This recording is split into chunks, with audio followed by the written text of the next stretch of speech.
Welcome to Doing the Work, a Naples Integrated Recovery podcast. My name is Brian, and this space is for anyone who's tired of surviving the same emotional and behavioral loops, whether that's anxiety, trauma, addiction, or problems in your relationships. Around here, we cut the surface level advice and sugarcoating, no platitudes or bumper sticker wisdom. We focus on clarity, responsibility, emotional discipline, and the courage to look at yourself honestly so that you can stop repeating old patterns and start living with intention instead of reaction. Let's get into it.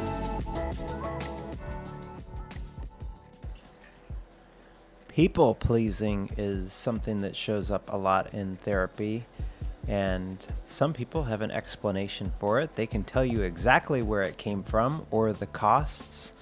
They talk about boundaries, resentment, overextending, feeling used, feeling fake, feeling trapped. A lot of my clients are self-aware and they keep doing it. And that gap matters. And that gap tells you that it's something that is deeper than insight alone. Today, I'm going to use an IFS lens. That's one of the frameworks that I use with clients, especially for people who have emotional wounds. And in internal family systems, people-pleasing is treated as a part of a whole self. And that part has a job. It has logic, timing, and a memory of what happened when approval was lost, or when conflict showed up, maybe when somebody was disappointed, when the room felt cold, and that part learned what kept the system safe, and it kept on doing it. Years later, the strategy becomes a lifestyle without even being part of awareness. So when I work with someone around people-pleasing, I start with the system around it. People-pleasing rarely operates by itself. Usually, next to it or underneath it is shame. Anger shows up as well, sometimes very loudly, sometimes underground. There can be a part that hates the people-pleasing for how small it makes the rest of the system feel. There can be a part that fears what happens if it stops people-pleasing. And those parts are often reactive toward the people-pleasing part, and that reactivity blocks the work. So, the first move is contact, not correction. When I am working with people-pleasing through an IFS lens, we first identify the people-pleasing part, and then we notice who else is jumping in. When the person says, I hate this part, or I feel embarrassed by it, or I'm really sick of doing this, I treat that response as another part of self that is speaking. And that part needs attention.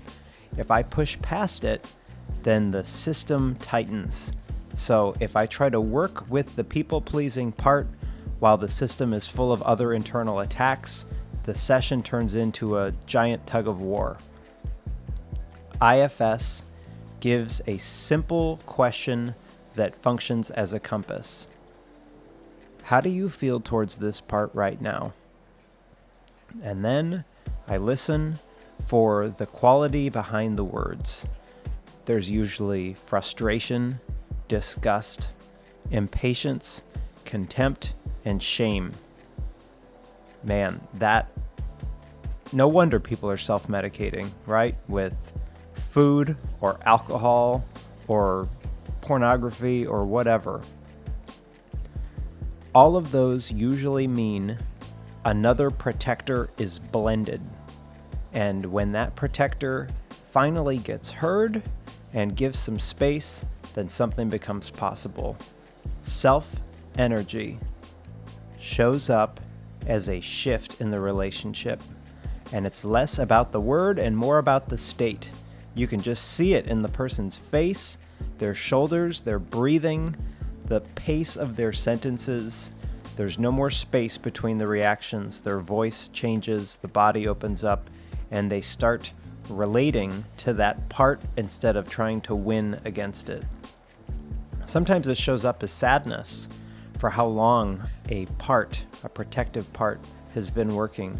Sometimes it shows up as appreciation, or sometimes it shows up as an apology for leaving that part alone for years.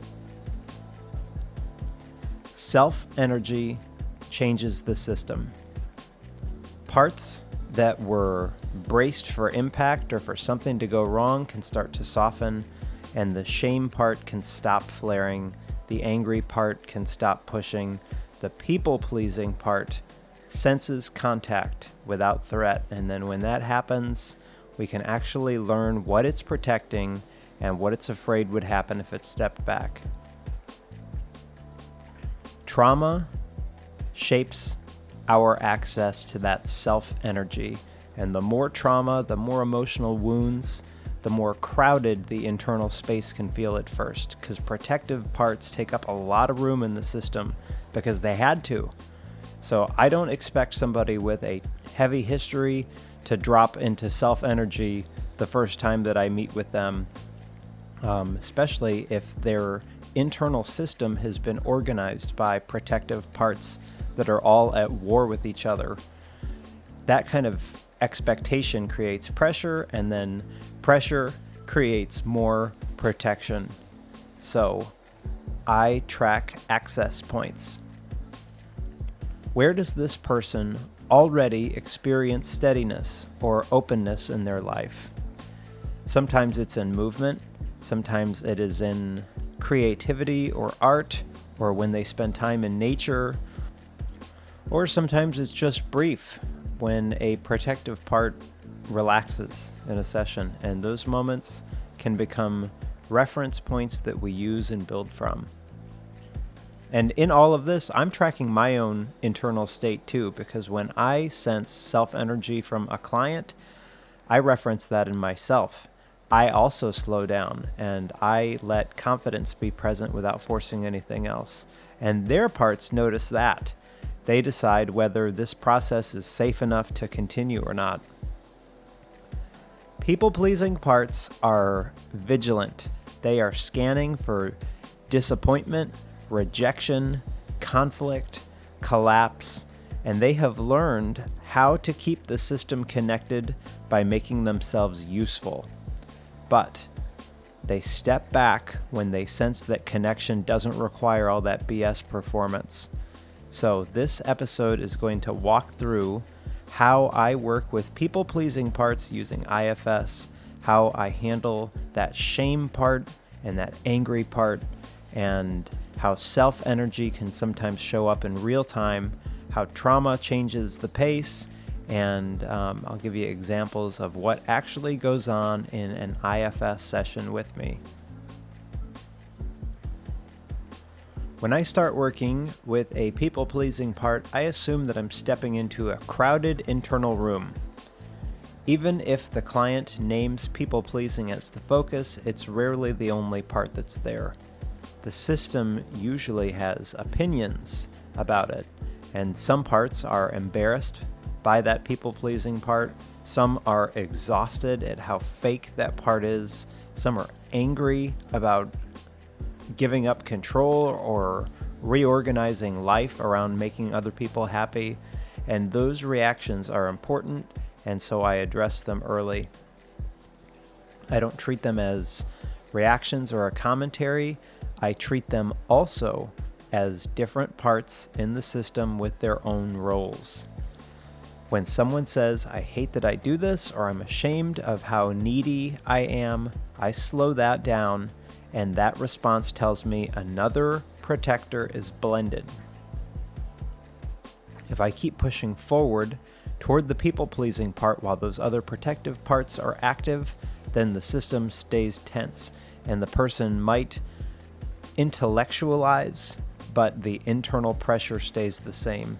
So the first task is identifying who else internally, what other part is present. I ask the person to notice what comes up inside when they think about people pleasing, and then I pay attention to tone, posture, breath, and pacing. Parts often announce themselves through irritation, urgency, tightening, or maybe a sharpness in voice. And then I just am a mirror where I just name what I'm seeing and check for accuracy. And when the person feels seen in that moment, something really incredible happens that you can just immediately see those parts shift. Associated parts show up quickly.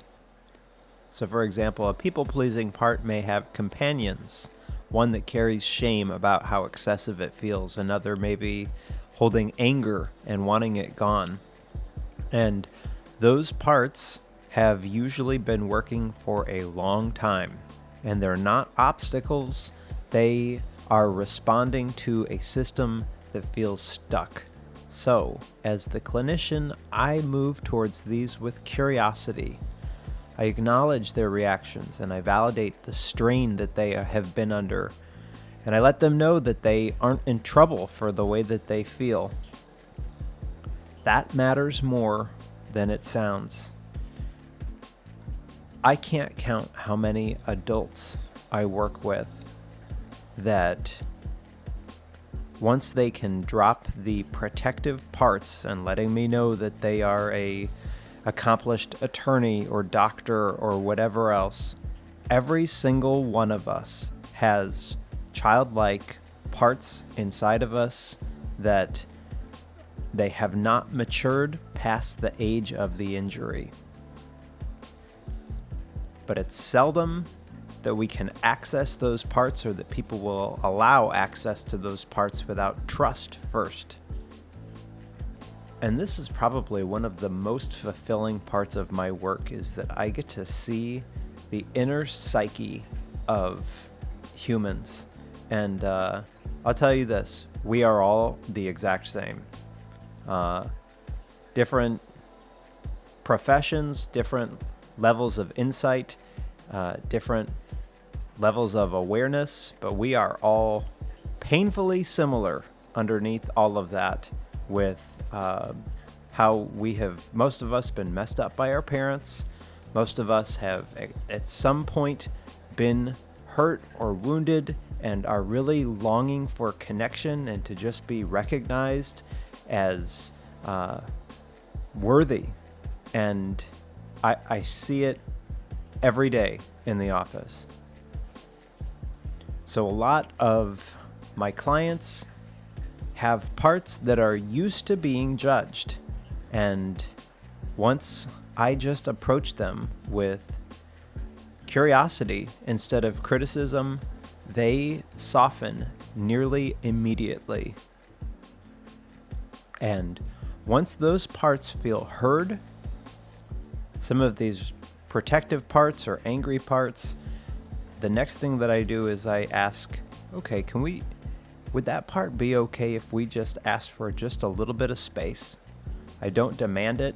I don't push it. We don't exile it. We don't try to say that it can't be part of the process. We just ask for just a little bit of space that it doesn't overwhelm the system while we're trying to work on something. And I explain why that space matters.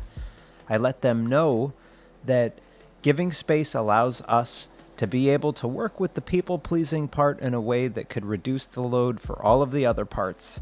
And once they just sense that possibility, the other parts can often relax, and then that self-energy begins to show up. And self-energy sometimes shows up as sadness for how long these other protective parts have been working. And it might arrive as concern or appreciation, and I just track the shift and let the person know what I'm seeing in real time.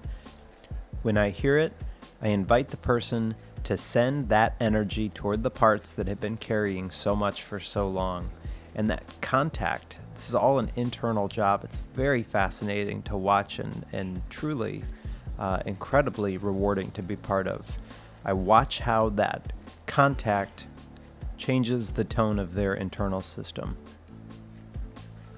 This is where people often misunderstand what makes this work effective. The change does not come from convincing a people-pleasing part to stop doing what it's doing.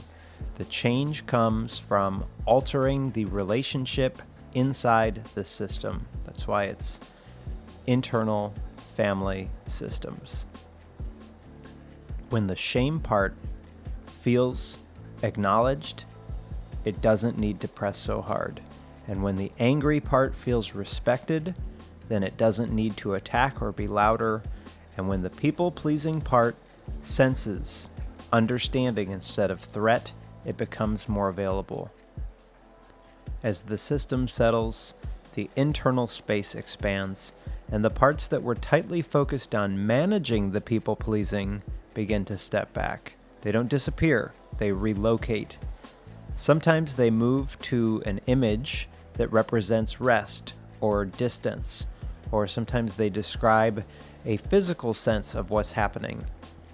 And however the person does this, it creates internal room. But one key part of all of this is that I'm always asking for consent and permission from these parts. I check if the associated parts are comfortable with us focusing on the people-pleasing part directly, and that permission really matters. When it's present, then the other parts are less likely to interrupt, and if it's missing, then the system lets me know very quickly.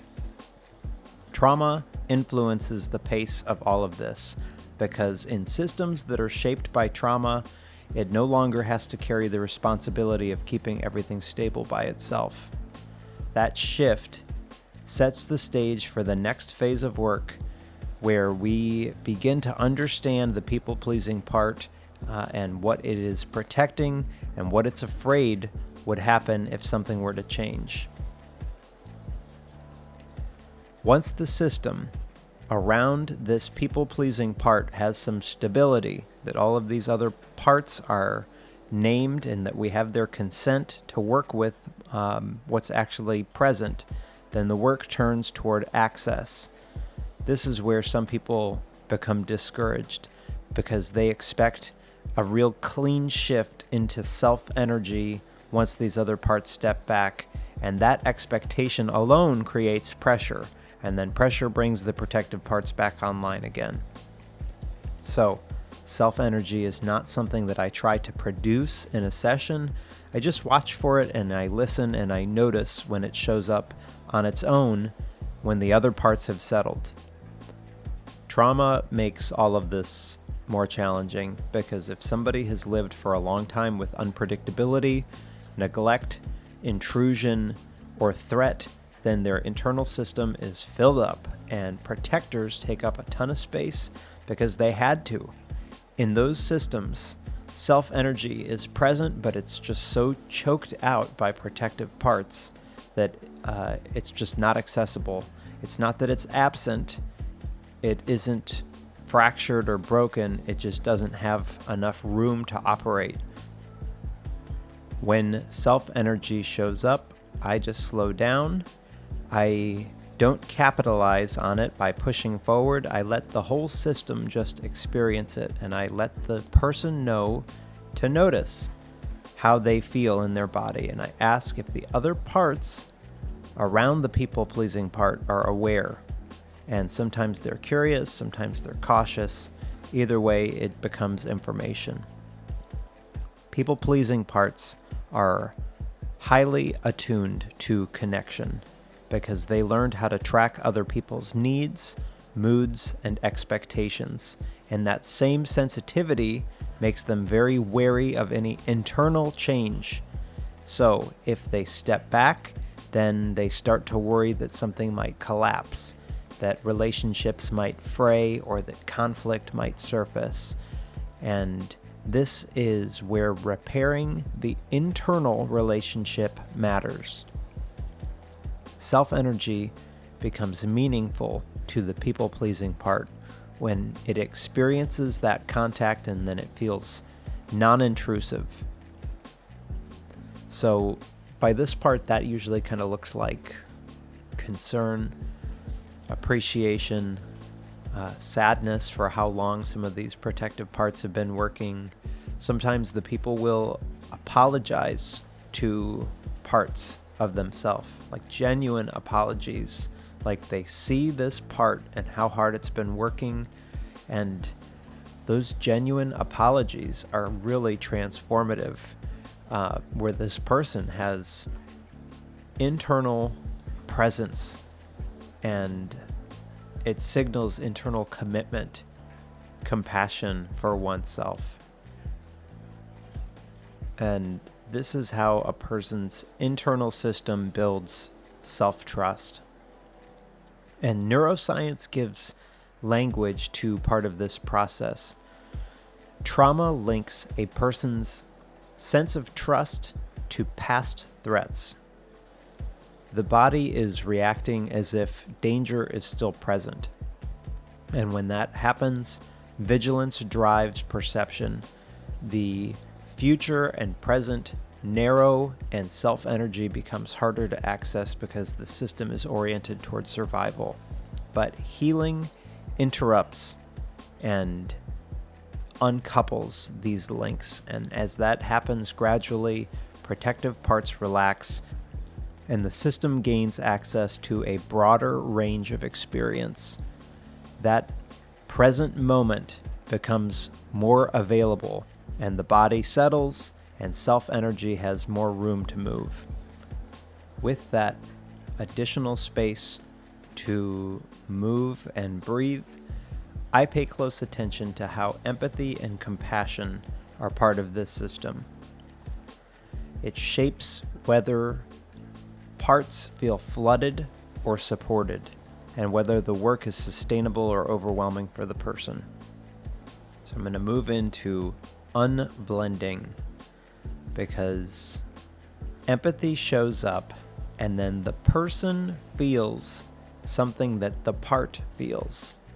And then I usually feel something that the person feels. There's emotional contact, and that contact builds trust in all of this, but it can also carry a lot of intensity. If empathy dominates without enough separation, the system can fatigue, parts can become overwhelmed, and the people-pleasing part can mistake that empathic closeness for obligation and then step back into overfunctioning. So compassion, I think, is different than empathy, because with compassion, there is care and concern, along with enough space to stay oriented. So this is something that I try to help the clients also find, is the ability for the parts to unmerge or unblend from self-energy, and to develop awareness. This separation allows steadiness for their nervous system to settle and to stay engaged without being overloaded. In the work with people-pleasing, I am moving deliberately between two states.